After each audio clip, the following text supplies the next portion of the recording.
বাংলাদেশের সাবেক প্রধানমন্ত্রী শেখ হাসিনা এবার বলেছেন ঠিক কবে এবং কিভাবে তিনি ফিরবেন।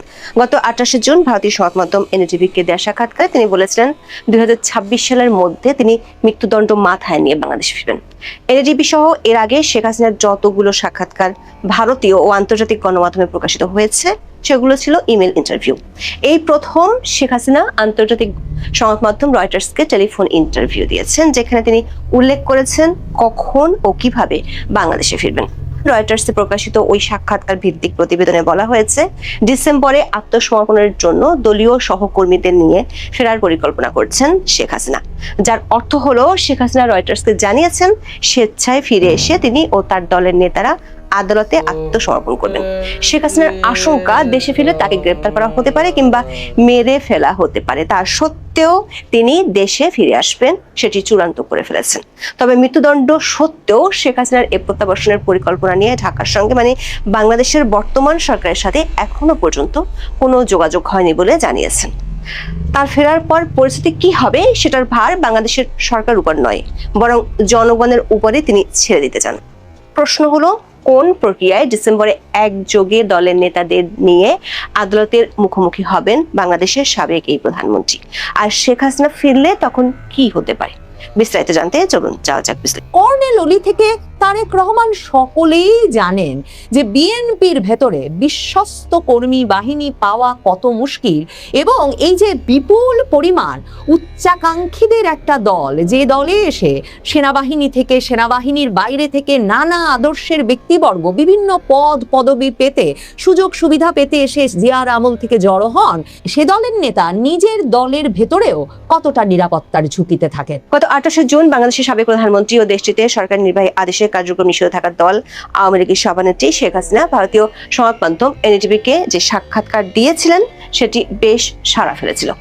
বিশ্বের কমপক্ষে 30টি দেশে 97টি সংবাদ মাধ্যমে এই সাক্ষাৎকার ছাপা হয়েছিল। এমনকি রয়টার্স ও এএফপির মতো আন্তর্জাতিক সংবাদ মাধ্যমও এনডিটিভির বরাত দিয়ে ওই সাক্ষাৎকারটি প্রকাশ করেছিল।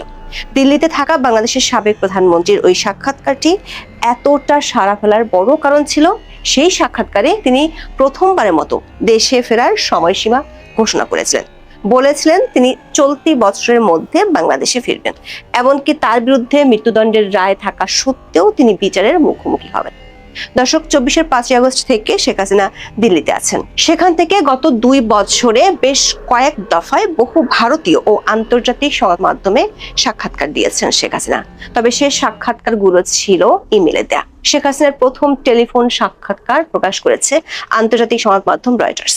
রয়টার্স তাদের প্রতিবেদনে বলেছে, বৃহস্পতিবার গভীর রাতে এবং শুক্রবার প্রায় ঘণ্টাব্যাপী টেলিফোন সাক্ষাৎকার দেন 78 বছর বয়সী শেখ হাসিনা। প্রতিবেদনটিতে বলা হয়েছে, শেখ হাসিনা নিজে এবং দলের সিনিয়র নেতারা যারা বাংলাদেশের বাইরে আছেন তারা সবাই ডিসেম্বরের দিকে বাংলাদেশে ফিরে আদালতে আত্মসমর্পণ করার পরিকল্পনা করছেন। শেখ হাসিনাকে কোট করে রয়টার্সের প্রতিবেদনে বলা হয়েছে, শেখ হাসিনা মনে করেন দেশে ফিরলে তাকে গ্রেপ্তার করা হতে পারে, এমনকি তাকে হত্যাও করা হতে পারে, তবুও তাকে ফিরতে হবে। তিনি বলেছেন, তবু আমাকে যেতেই হবে। প্রশ্ন হলো, শেখ হাসিনা ফেরার ব্যাপারে কেন এতটা কঠিন সিদ্ধান্ত নিয়েছেন? শেখ হাসিনা অভিযোগ করেছেন তার দলের নেতাকর্মীরা প্রচন্ড নির্যাতনের শিকার হচ্ছেন। যদি মৃত্যু হয় কিংবা তাকে মেরে ফেলা হয় তা সত্ত্বেও তিনি চান সে মৃত্যু যেন নিজ দেশের মাটিতে হোক, যেখানে তার বাবা মাকে কবর দেওয়া হয়েছে এবং যেখানে তাদের রক্ত ঝরানো হয়েছে। শেখ হাসিনা বলেছেন তার ফেরার পর কি হতে পারে তা নিয়ে তিনি বিচলিত নন, কারণ আগেও তার কারাগারে থাকার রেকর্ড আছে। শেখ হাসিনার আশঙ্কা দেশে ফিরলে তিনি গ্রেপ্তার হতে পারেন, এমনকি তাকে খুন করাও হতে পারে, তাতেও তিনি বিচলিত নন, কারণ এর আগেও তাকে কয়েকবার গ্রেপ্তার করা হয়েছিল। 1975 সালে তার পরিবারের বেশিরভাগ সদস্যকে হত্যা করার পর তিনি ও তার বোনকে দেশের বাইরে থাকতে হয়েছিল। সেখান থেকে 1981 সালে তিনি দেশে ফিরে সামরিক শাসনের বিরুদ্ধে প্রচারণার সময় তাকে কয়েকবার গ্রেপ্তার করা হয়েছিল। 1/11 পর তাকে দেশে ফিরতে বাধা দেওয়া হয়েছিল এবং তখনকার তত্ত্বাবধায়ক সরকার গ্রেপ্তার করেছিল। শেখ হাসিনা দিল্লি থেকে রয়টার্সকে বলেছেন তার দলের প্রায় সব নেতা কর্মীর বিরুদ্ধে মামলা দায়ের করা হয়েছে এবং তাদের অনেকেই আত্মগোপনে রয়েছেন। তাই তিনি নেতা কর্মীদের উদ্দেশ্যে বলেছেন, এবার আমি বাড়ি ফিরছি, একদিন তোমাদের সবাইকেই আসতে হবে।